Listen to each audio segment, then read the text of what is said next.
15. Food കഴിച്ചു കൊണ്ടിരിക്കുമ്പോഴാണ് അവൾ ആരവിനെ തന്നെ ആലോചിക്കുമായിരുന്നു. ഇന്ന് ഫുഡൊന്നും കഴിക്കാതെയാണല്ലോ പോയത്. അവർ കൊണ്ടുവന്ന വെച്ച ഫുഡും കഴിച്ചിട്ടില്ല. അതും ആലോചിച്ച് അവൾ ഫുഡ് കഴിച്ചു. പെട്ടെന്നാണ് ഒന്ന് തല കുടഞ്ഞുകൊണ്ട്, അയ്യോ എനിക്കിത് എന്താ പറ്റിയേ?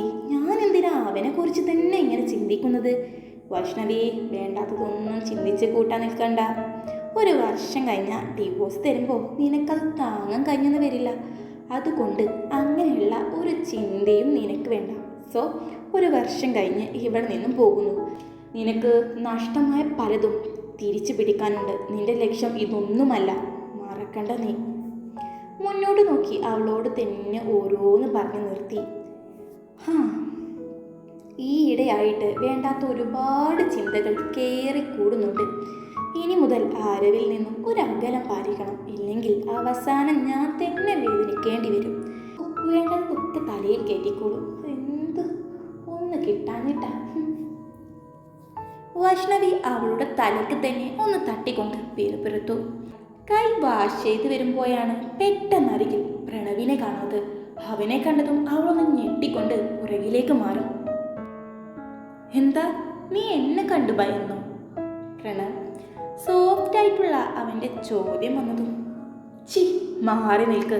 ഈ റൂമിലേക്ക് എന്തിനാ നീ വന്നത്?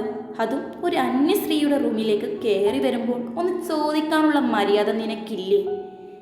വൈഷ്ണവി ദേഷ്യത്തിൽ അവൻ്റെ അടുത്ത് നിന്നും മാറി നിന്നുകൊണ്ട് അവൾ പറഞ്ഞത്, നീ ഇങ്ങനെ ചൂടാകാതെ, വേറെ ആരുമല്ലല്ലോ, ഞാനല്ലേ വൈഷ്ണവി. ഛേ, നിനക്ക് നാണമില്ലേ എന്നോട് ഇങ്ങനെ സംസാരിക്കാം? നിനക്കൊരു ഭാര്യയല്ലേ, എന്നിട്ടൊരു നാണവുമില്ലാതെ കൊഞ്ചാ വന്നിരിക്കും. വൈഷ്ണവി അവൾ ഉച്ചത്തോടെ മുഖം തിരിച്ചു. വൈഷ്ണവി, നീ എന്നൊന്നും മനസ്സിലാക്ക്. എൻ്റെ ഉള്ളിൽ നീ മാത്രമാണ്. അത് അന്നും ഇന്നും ഇന്നും നീയേ ഉള്ളൂ, നീ മാത്രം. അതൊന്നും മനസ്സിലാക്ക്. പ്രണവ് അവളുടെ കയ്യിൽ പിടിച്ചുകൊണ്ട് പറഞ്ഞതും അവൾ അവനെയും ആ കൈയിനെയും മാറി നോക്കി. അത് കണ്ടതും അവൻ കൈയെടുത്തു.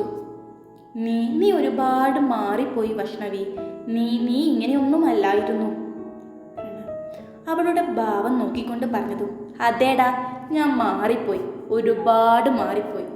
നീ ഒരാൾ കാരണമാണ് എനിക്ക് എൻ്റെ പ്രിയപ്പെട്ടവരെല്ലാം നഷ്ടമായത്. നീ ഒരാൾ കാരണം എനിക്ക് എൻ്റെ ജീവിതം തന്നെ നഷ്ടമായി. അതിനെല്ലാം ഞാൻ നിന്നോട് കണക്ക് ചോദിക്കും പ്രണവ്. എൻ്റെ ഉള്ളിൽ നിന്നോടുള്ള ആ പഴയ പ്രണയമല്ല, പകരം പക, അത് മാത്രമുള്ളൂ. അവളുടെ മുഖത്തെ ഭാവം കണ്ട് അവൻ പോലും ഒന്ന് ഞെട്ടലോടെ നോക്കി. നീ എന്താ ഞാൻ പറയുന്നതൊന്നും മനസ്സിലാക്കാത്തത്? എൻ്റെ ഉള്ളിൽ നീ മാത്രമായിരുന്നു. പ്രണവ് ഇത്തവണ അത് പറഞ്ഞു തീർന്നതും വൈഷ്ണവി അവൻ്റെ കാരണം നോക്കി ഒന്ന് പൊട്ടിച്ചിരുന്നു. അവൻ ഞെട്ടിക്കൊണ്ട് അവൻ്റെ കവിളിൽ കൈവച്ചു. നിന്റെ ഈ പൊയുത്ത നാവ് കൊണ്ട് വീണ്ടും അത് പറഞ്ഞ നീ എന്താ എന്നെ പൊട്ടത്തിയാക്കാൻ ശ്രമിക്കുവാണോ? അന്ന് നിന്നെ വിശ്വസിച്ച് ട്രെയിനിൽ കയറിയ ആ രാത്രി നീ എന്താ വിളിച്ചു പറഞ്ഞത്? നിന്റെ അമ്മ ആത്മാർത്ഥ ഭീഷണി പറഞ്ഞത് കൊണ്ട് നീ വരുന്നില്ല. ഛേ, നീ എന്താടാ വിചാരിച്ചേ? നീ പറഞ്ഞത് ഞാൻ വിശ്വസിച്ചോ എന്നോ? നിന്റെ അമ്മയോട് നീ അതിനെക്കുറിച്ചൊന്നും പറഞ്ഞിട്ടേ ഇല്ലെന്ന് അന്ന് എനിക്ക് മനസ്സിലായി. നീ ചതിക്കുമായിരുന്നു എന്ന്. എന്നിട്ട് എന്തിനു വേണ്ടിയാ എന്നെ ഒളിച്ചോടാൻ നീ എന്നിട്ട് എന്തിനു വേണ്ടിയാ എന്നെ ഒളിച്ചോടിപ്പിക്കാൻ വേണ്ടി നീ നിർബന്ധിച്ചത്? വൈഷ്ണവി ദേഷ്യത്തിൽ അവൻ്റെ കോളറിൽ പിടിച്ചുകൊണ്ട് പറഞ്ഞതും അവനൊന്ന് ഞെട്ടിക്കൊണ്ട് അവളെ നോക്കി. നിന്റെ നാടകം കണ്ട് ഞാൻ വിശ്വസിക്കുമെന്ന് നീ വിചാരിച്ചു? പണ്ടൊരിക്കൽ നിന്റെ കൂട്ടുകാരിയാണെന്ന് പറഞ്ഞ് നിന്റെ വീട്ടിൽ വന്ന ടൈമിൽ നിന്റെ അമ്മ പറഞ്ഞ കുറച്ച് വാക്കുകളുണ്ട്. നല്ല മോള്, നിന്നെ പോലത്തെ ഒരു മോളെ കിട്ടിയാൽ അവൻ രക്ഷപ്പെട്ടു. ഈ മോളെ എനിക്ക് ഒരുപാട് ഇഷ്ടമായി എന്നല്ല, അന്ന് നിന്റെ അമ്മ പറഞ്ഞതാണ്. ആ അമ്മ ഒരിക്കലും എന്നെ വേണ്ടെന്ന് വെക്കാൻ പറയില്ലെന്ന് എനിക്ക് ഉറപ്പായിരുന്നു. അതും പറഞ്ഞുകൊണ്ട് അവൾ അവനെ പുറകിലേക്ക് തള്ളിയതും അവൻ്റെ മുഖത്ത് ഞെട്ടൽ തെളിഞ്ഞു നിന്നു. ഒരു കാര്യം കൂടെ നീ കേട്ടോ, ഞാനിപ്പോൾ ഒരാളുടെ ഭാര്യയാണ്. നിന്റെ പോലെ ഒരാളല്ല എന്നെ വിവാഹം ചെയ്തിരിക്കുന്നത്. അതും കൂടെ നീ മനസ്സിലാക്കിക്കോ. എനിക്ക് ഇതെല്ലാം പറഞ്ഞു കൊടുത്ത് വൈശാലിയെ ഇതിൽ നിന്നും രക്ഷിക്കാൻ അറിയുമെന്ന് നീ ചിന്തിച്ചോ? ഇറങ്ങിപ്പോ, നീ പോ ഇവിടെ നിന്നും. വൈഷ്ണവി, അവൾ ദേഷ്യത്തിൽ പറഞ്ഞതും പ്രണവ് അവളെ ദേഷ്യത്തിൽ നോക്കിക്കൊണ്ട് അവിടെ നിന്നും ഇറങ്ങിപ്പോയി. വൈഷ്ണവി ദേഷ്യത്തോടെ കിടക്കയിലേക്കിരുന്നു. എന്തൊരു കഷ്ടമാണിത്. എങ്ങനെയും കുറച്ചെണ്ണം കാണുമല്ലോ. ഇവന് ഇനിയും എന്താ വേണ്ടത്? ഇവൻ്റെ മുമ്പിൽ പിടിച്ചു നിൽക്കാൻ എനിക്ക് ആരവിൻ്റെ തണൽ ആവശ്യമാണിപ്പോൾ. വൈഷ്ണവി ആത്മാ. വൈഷ്ണവി ആ ദേഷ്യത്തിൽ ഉറങ്ങിയത് കൊണ്ട് ഒരുപാട് വൈകിയാണ് എണീക്കുന്നത്. ആരവ് ഇതുവരെ വന്നില്ലേ? രാത്രി ആയിട്ടുണ്ടല്ലോ.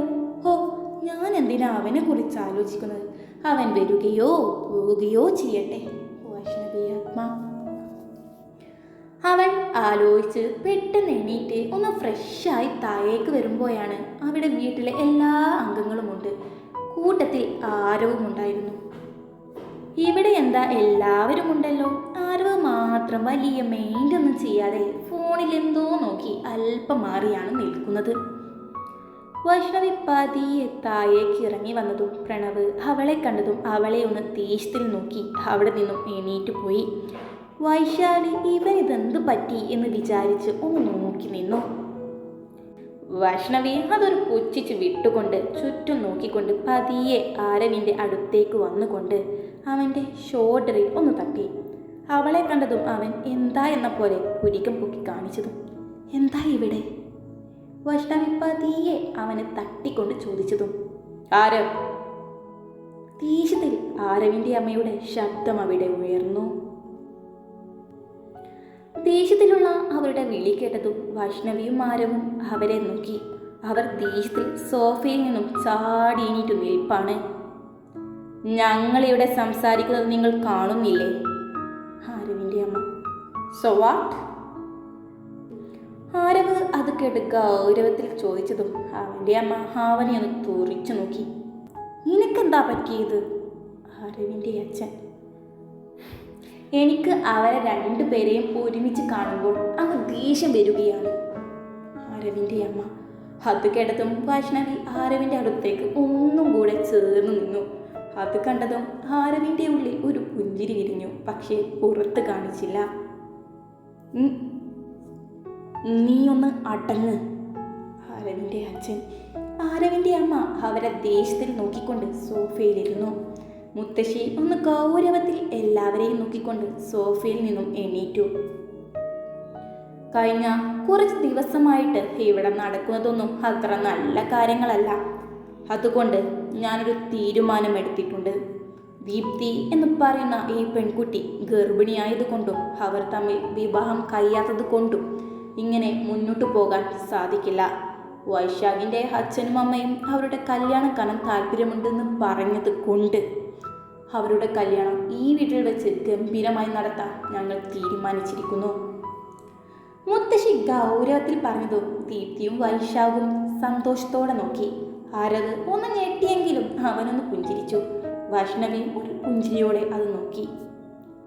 ഓ, ഈ തള്ളക്ക് നീ ഇതെന്തിൻ്റെ കേടാണാവും അമല. അവൾ പതിയെ ദേഷ്യത്തിൽ പിറുപിറുത്തു. ഞങ്ങളുടെ കൂടെ ആരവിൻ്റേത് കൂടി നടത്തില്ലേ മുത്തശ്ശി?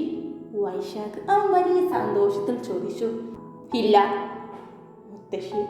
അത് കേട്ടതും അവരൊന്ന് ഞെട്ടി. അതെങ്ങനെ ശരിയാവും? അങ്ങനെ നോക്കുകയാണെങ്കിൽ അവർ രജിസ്റ്റർ മാരേജ് കഴിഞ്ഞവരല്ലേ? വൈശാഖ്. നിന്റെ കാര്യം നോക്കിയ മതി വൈശാഖ്, അല്ലാതെ മറ്റുള്ളവരുടെ കാര്യത്തിൽ ഇടപെടാൻ നിൽക്കണ്ട. മുത്തശ്ശി. അങ്ങനെ പറ്റില്ല മുത്തശ്ശി. അങ്ങനെയാണെങ്കിൽ എനിക്ക് ഇങ്ങനെ ഒരു കല്യാണം വേണ്ട. വൈശാഖ്. അത് കേട്ടതും വലിയവരെല്ലാം അവനെ ദേഷ്യത്തിൽ നോക്കി. ആരവ് ആ തെരുവിലെ പെണ്ണിനെ കെട്ടിയാ ഞാനിവിടെ കെട്ടി തൂങ്ങിച്ചാവും. ആരവിൻ്റെ അമ്മ. അത് കേട്ടതും വൈഷ്ണവിക്ക് ചിരി വന്നു. നിങ്ങളുടെ അമ്മക്ക് ഈ കാണുന്ന ശരീരമുണ്ടെന്നേ ഉള്ളൂ, അന്തമില്ലല്ലേ? വൈഷ്ണവി. അവൾ ഒരു ചിരിയോടെ അവനോട് പറഞ്ഞു. ആരവ് അവളെ ഒന്ന് ഗൗരവത്തിൽ നോക്കിക്കൊണ്ട് മുന്നോട്ട് നിന്നു. ഞാൻ പറഞ്ഞത് പറ്റില്ലെന്ന് തോന്നുന്നു. ആ തള്ളയെ നോക്കി ഇതിലും വലുത് പറയാൻ വന്നതാ. വേണ്ടത് വെച്ചിട്ടാ. വൈഷ്ണവി ആത്മ. വൈശാഖ്, എനിക്ക് വേണ്ടി ഈ കല്യാണം നീ വേണ്ടെന്ന് വെക്കരുത്. നിങ്ങളുടെ കല്യാണം ഇതുവരെ കഴിഞ്ഞിട്ടില്ല. ഞങ്ങളുടേത് അങ്ങനെയല്ല, ഒരു പ്രാവശ്യം കഴിഞ്ഞതാണ്. അതിപ്പോ ആര് കെട്ടിത്തൂങ്ങി ചാവാൻ പോയാലും കഴിഞ്ഞത് തന്നെയാണ്. ഇവിടത്തെ 4 പേരുടെ അനുഗ്രഹം വീണാലേ കല്യാണമാവുകയുള്ളൂ എന്ന ചിന്തയൊന്നും എനിക്കില്ല. ഞങ്ങൾക്ക് ഇനിയൊരു കല്യാണത്തിൻ്റെ ആവശ്യവുമില്ല. അവൻ ഗൗരവത്തിൽ പറഞ്ഞതും, ഒരു പെണ്ണിൻ്റെ കല്യാണം എന്നതിൽ ഒരു താലിയുടെയും സിന്ദൂരത്തിൻ്റെയും പവിത്രത കൂടെയാണ്. അതൊന്നും നിന്റെ ഭാര്യയിൽ ഇല്ലാത്ത കാലത്തോളം അവൾ ഞങ്ങൾക്ക് നിന്റെ ഭാര്യയല്ല. ദേഷ്യത്തിൽ അതും പറഞ്ഞുകൊണ്ട് അവർ അവിടെ നിന്നും എണീറ്റ് പോയി.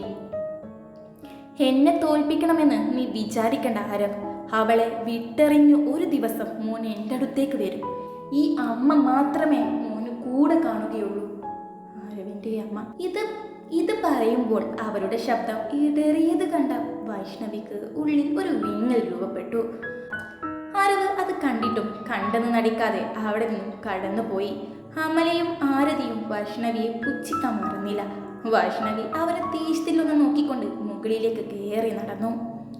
റൂമിലേക്ക് എത്തുവോളം അവളുടെ ചിന്തയിലൂടെ പലതും കടന്നുപോയിക്കൊണ്ടേയിരുന്നു. എൻ്റെ അമ്മയെ നോവിച്ച് ഓടി വന്നവളാ ഞാൻ. പക്ഷേ ഇന്നും അതെല്ലാം ആലോചിച്ച് ഞാൻ വിങ്ങുകയാണ്. ഓരോന്ന് ചെയ്തു കൂട്ടുമ്പോൾ ഒന്നും മനസ്സിലാവില്ല. മനസ്സിലാകുമ്പോഴോ ഏറെ വൈകി പോകും. വൈഷ്ണവി ആത്മ റൂമിലെത്തിയതും ആരവ് എന്തോ ആലോചിച്ചിരിക്കുന്നത് കണ്ടതും അവൾ അവനെ ഒന്ന് നോക്കിക്കൊണ്ട്, ആ അമ്മയെ എന്തിനാ ഇങ്ങനെ വേദനിപ്പിക്കുന്നത്? ഈ കുടുംബത്തെ എന്തിനാ നോവിപ്പിക്കുന്നത്? ഒരു കല്യാണം എന്ന ചടങ്ങിലൂടെ വേണ്ടെന്ന് വെക്കേണ്ട ഒന്നാണ് കുടുംബം. അതും സ്നേഹിച്ച് വിവാഹം കഴിഞ്ഞവരല്ല നാം. എന്തിനു വേണ്ടിയാ ഇങ്ങനൊരു വിവാഹം, ഇങ്ങനൊരു നാടകമെല്ലാം? അവരെ വേദനിപ്പിച്ചിട്ട് എന്ത് കിട്ടി? ആ അമ്മയുടെ വേദന എന്തുകൊണ്ടാണ് നിങ്ങളൊന്ന് കാണാൻ പോലും ശ്രമിക്കാത്തത്? നിന്റെ അമ്മയുടെ വേദന നിനക്ക് മനസ്സിലാവുന്നില്ലേ? വൈഷ്ണവി, ഇല്ല, എനിക്ക് മനസ്സിലാവില്ല. എന്തുകൊണ്ട്? വൈഷ്ണവി, കാരണം അതെൻ്റെ അമ്മയല്ലാത്തത് കൊണ്ട്. അവൻ ദേഷ്യത്തിൽ കിടക്കയിൽ നിന്നും എണീറ്റ് കൊണ്ട് പറഞ്ഞതും വൈഷ്ണവി ഒന്ന് ഞെട്ടിപ്പോയി. അവർ നിന്റെ അമ്മയല്ലേ? അവൾ ഞെട്ടലോടെ ചോദിച്ചു. അല്ല, വർഷങ്ങളായി എൻ്റെ ഉള്ളിൽ കിടന്നു വിങ്ങുന്ന ഒരേ ഒരു കാര്യമാണിത്. ആരോടും ഒന്ന് തുറന്നു പോലും പറയാതെ ഞാൻ കൊണ്ടു നടന്നിരുന്ന സത്യം. അത് പറയുമ്പോൾ അവൻ്റെ കണ്ണുകൾ നിറയുന്നത് വൈഷ്ണവി ശ്രദ്ധിച്ചു. അപ്പോ സ്വന്തം അമ്മ? വൈഷ്ണവി, എല്ലാം സഹിച്ചു പിടിച്ച് ഇവിടെ തന്നെയുണ്ട് അവർ, എൻ്റെ അമ്മ. അത് കേട്ടതും വൈഷ്ണവി വീണ്ടും ഞെട്ടി. ആര്? തുടരും. ആരായിരിക്കുമെന്ന് ഊഹിച്ച് പറയാം.